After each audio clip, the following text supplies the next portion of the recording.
এবার আসছি বর্ধন সেনগুপ্ত সিনথেসিস।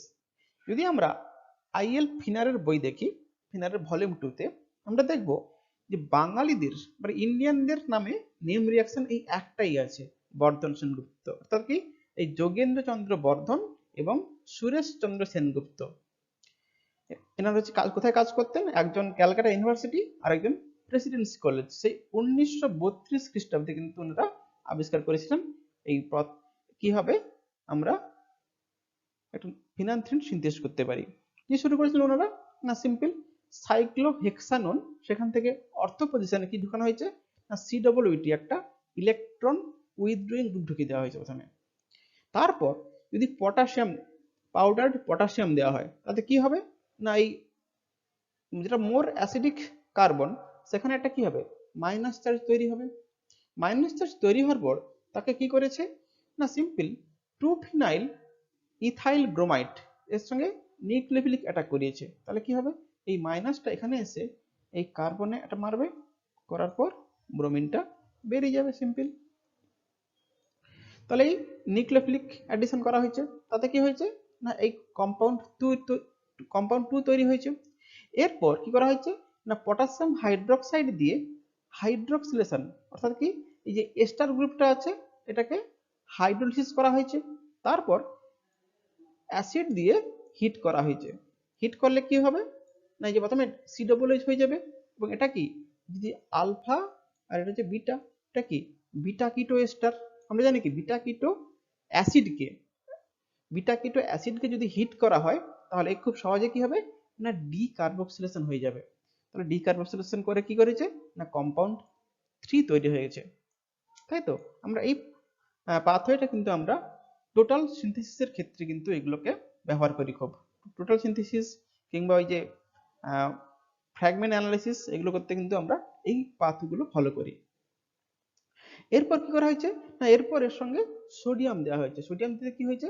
না এই কার্বনিল গ্রুপটা সোডিয়ামের ইলেকট্রন দ্বারা রিডাকশন হয়ে গিয়ে প্রথমে এই অ্যালকোহল OH তৈরি হয়ে গেছে, রিডাকশন হয়ে গেছে। এরপর কি করা হয়েছে? না ফসফরাস পেন্টক্সাইড দেওয়া হয়েছে। অর্থাৎ কি না এর কাজ কি? এটা স্ট্রং ডিহাইড্রেটিং এজেন্ট। তাহলে এই OH কে বের করে নিয়ে গিয়ে কি করবে? এখানে একটা পজিটিভ চার্জ তৈরি করবে। করলে কি হবে? তারপর অ্যারোমেটিক ইলেকট্রোফিলিক অ্যাটাক হয়ে যাবে এখানে। তাই তো অ্যাটাক হয়ে গেলে কি হবে? CC বন্ড তৈরি হয়ে যাবে। CC বন্ড তৈরি হওয়ার পর সেলিনিয়াম কিংবা অনেক রকমের রিয়েজেন্ট পাওয়া যায়, PDC, প্যালাডাইট, প্যালাডিয়াম, চারকোল, এগুলো দিলে কিন্তু কি হবে? না সিম্পল অ্যারোমেটাইজেশন হয়ে গিয়ে কি হয়ে যাবে? ফিনান্থ্রিন তৈরি হবে। তো ওনারা কি করেছিলেন? সেলিনিয়াম দিয়ে হিট করে দিয়েছিলেন, তাতে আমার কি হয়েছে? ফিনান্থ্রিন পাওয়া গেছে।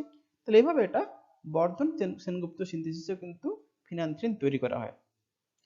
এখানে যে স্টার্টিং মেটেরিয়াল ব্যবহার করা হয়েছিল, অর্থাৎ কি না যে 2 ফিনাইল ইথাইল ব্রোমাইড, এটা কিভাবে তৈরি করা যায়? না সিম্পল প্রথমে ফিনাইল ব্রোমাইডকে মানে PHBr যদি ম্যাগনেসিয়ামের সঙ্গে রিঅ্যাকশন করা হয়, প্রথমে কি হবে? না PHMgBr, অর্থাৎ কি ফিনাইল ম্যাগনেসিয়াম ব্রোমাইড তৈরি হবে। এরপর একে অক্সিরেন অর্থাৎ কি ইপক্সাইডের সঙ্গে রিঅ্যাকশন করলে কি হবে?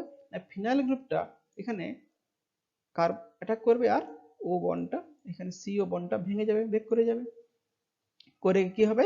না এই যে 2 ফিনাইল ইথানল তৈরি হবে। এরপর একে HBr দিলে কি হবে? না জলটা বেরিয়ে যাবে, বেরিয়ে গিয়ে যে 2 ফিনাইল যে এই যে আলফা বিটা বা 1 2 2 ফিনাইল ইথাইল ব্রোমাইড তৈরি হয়ে যাবে। বর্ধন সেনগুপ্তর সিনথেসিসের এই যে স্টার্টিং মেটেরিয়াল একটা, এটাকেই ব্যবহার করে কিন্তু বগার্ট কুক নতুন করে একটা সিনথেসিস ডেভেলপ করেছেন। বগার্ট কুক কি করেছে? না এই যে 2 ফিনাইল ইথাইল ব্রোমাইড, এটাকে কি করেছে? না সিম্পল সাইক্লোহেক্সাননের সঙ্গে রিঅ্যাকশন করেছে। তাতে কি হবে? না এই CH2 গ্রুপটা এখানে এসে কার্বনিলে অ্যাটাক করবে, করে গিয়ে এখানে বন্ডটা খুলে যাবে, প্রথমে এটা তৈরি হয়ে যাবে। এরপর সালফিউরিক অ্যাসিড দিয়ে রিঅ্যাকশন করেছে, তাতে কি হবে? না সালফিউরিক অ্যাসিডও কি একটা ডিহাইড্রেটিং এজেন্ট। তাহলে সে কি করবে? না এই এখান থেকে OH প্রোটনেশন করে জল বের করে দিবে। বের করে দিলে কি হতে পারে? এই ডাবল বন্ড হতে পারে, অথবা কি করতে পারে? না এখানে কার্বোক্যাটায়ন হয় এখানে, কিংবা হয় এখানে হতে পারে, কিংবা এখানেও কার্বোক্যাটায়ন হতে পারে। তাহলে ডাবল বন্ড হয়ে যাওয়ার পর আবার কি করবে না এই রিং এর অর্থ পজিশন থেকে এখানে অ্যাটাক করবে, দিয়ে এই বন্ডটা খুলে যাবে। তাতে কি হবে না আমার প্রথমে এই রিংটা তৈরি হয়ে যাবে, তারপর সেলিনিয়াম দিয়ে হিট করলে কি হবে না ফুললি অ্যারোমেটিক হয়ে যাবে, দিয়ে ফিনান্থিন তৈরি হয়ে যাবে।